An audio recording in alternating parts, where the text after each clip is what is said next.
Hello everyone.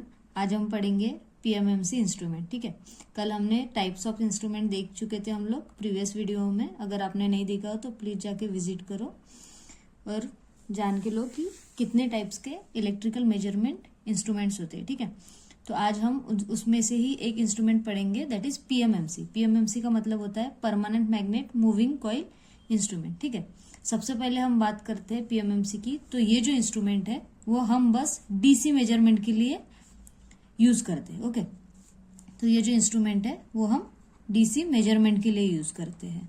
हम इस instrument के हेल्प से एसी जो क्वांटिटीज है उसे मेजर नहीं कर पाते, और this is the accurate instrument for DC measurement. अगर डीसी मेजरमेंट करना है उसमें से भी अगर कोई इंस्ट्रूमेंट है जो एक्यूरेट है तो ये पीएमएमसी है। ठीक है, तो हम सबसे पहले बात करते हैं इसके कंस्ट्रक्शन की। ठीक है, तो बेसिकली पीएमएमसी इंस्ट्रूमेंट में परमानेंट मैग्नेट का यूज किया जाता है, इसलिए इसे कहा जाता है permanent magnet moving coil instrument. Okay, so this is your permanent magnet, this is north pole and this one is south पोल।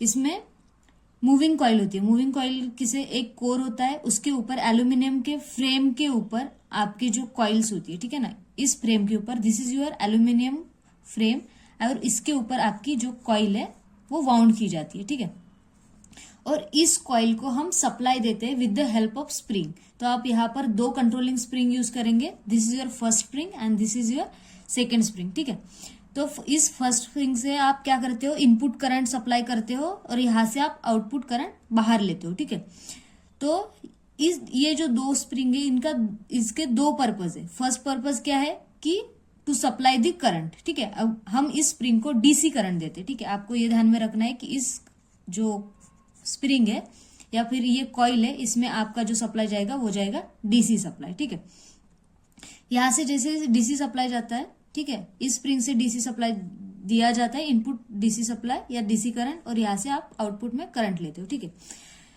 तो आपकी ये जो फ्रेम है ये एल्यूमिनियम की बनी हुई रहती है और इसके ऊपर आप कॉइल वाउंड करते हो।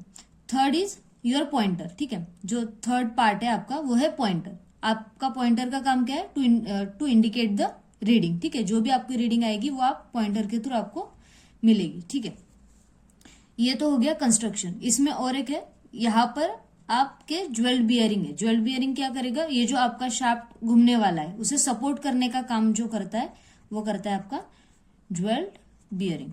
ठीक है, ये तो हो गया कंस्ट्रक्शन का पार्ट। फिर आते हैं हम वर्किंग पर। जैसे कि हमें पता है कि एक प्रिंसिपल है, उस प्रिंसिपल के हिसाब से ये आपका पीएमएमसी इंस्ट्रूमेंट वर्क करेगा। तो वो प्रिंसिपल क्या है, whenever a current carrying conductor placed in a magnetic field it will experience a force.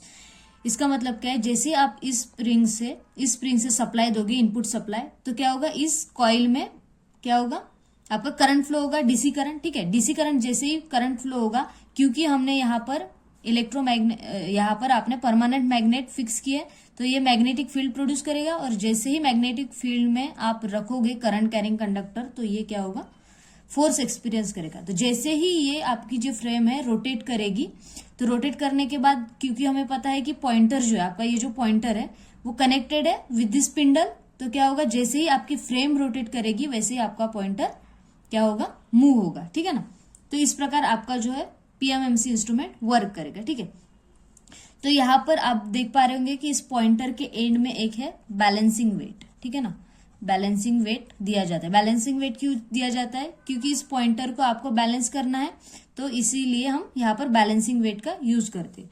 तो यहाँ पर आपका जो कंट्रोलिंग टॉर्क है, कंट्रोलिंग टॉर्क कौन प्रोवाइड करता है, तो यहाँ पर जो आपका है कंट्रोलिंग टॉर्क आप प्रोवाइड करते हो with the help of this spring. तो यहाँ पर आपका होगा स्प्रिंग कंट्रोल। ठीक है, ठीक है, और यहाँ पर अगर हम डैम्पिंग की बात करें, ठीक है ना, डैम्पिंग की बात करें, तो डैम्पिंग जो है आपकी वो है एडी करंट डैम्पिंग।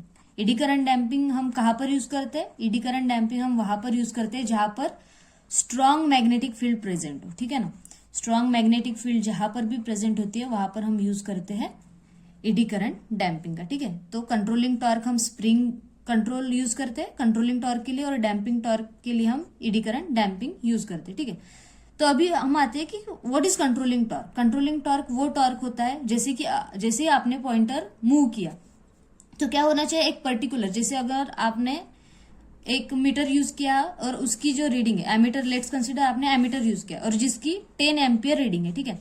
अगर 10 एम्पियर रीडिंग है तो क्या होना चाहिए कि वो जो पॉइंटर है वो 10 एम्पियर पर रुकना चाहिए। तो उस 10 एम्पियर वो एग्जैक्ट रीडिंग पर रोकने का काम जो करता है वो करता है आपका कंट्रोलिंग टॉर्क, ठीक है।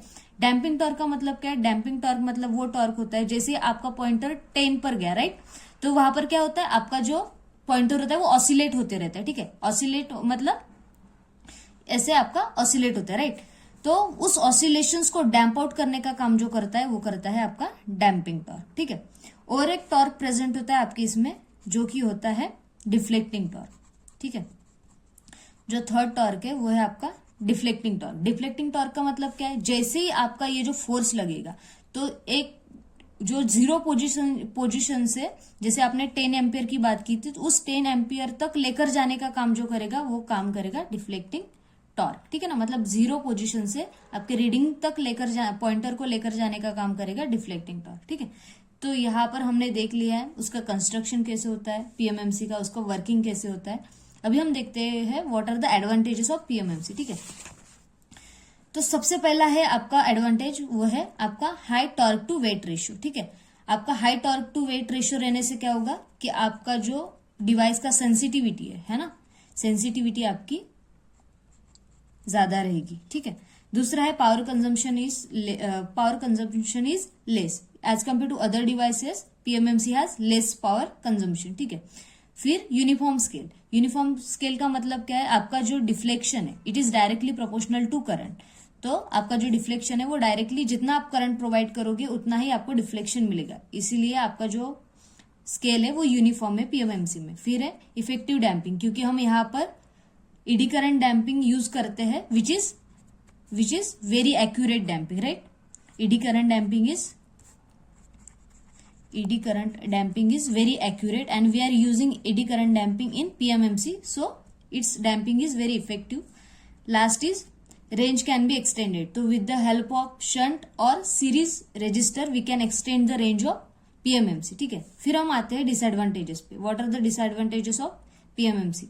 तो फर्स्ट है use only for DC measurement. तो हम पीएमएमसी की हेल्प से बस डीसी जो क्वांटिटीज है उसे मेजर कर पाते हैं, एसी क्वांटिटीज को मेजर नहीं कर पाते, ठीक है। जैसे इलेक्ट्रोडायनामोमीटर में क्या कर सकते हैं हम, एसी और डीसी दोनों यूज कर सकते हैं, राइट। तो इसमें हम बस डीसी यूज कर पाते हैं। सेकेंड डिसएडवांटेज है कि इसकी कॉस्ट बहुत ज्यादा है, ठीक है। As compare to other instrument its cost is high. Third is error is produce due to ageing, मतलब जैसे जैसे इंस्ट्रूमेंट ज्यादा दिन यूज करोगे तो वहां पर एरर भी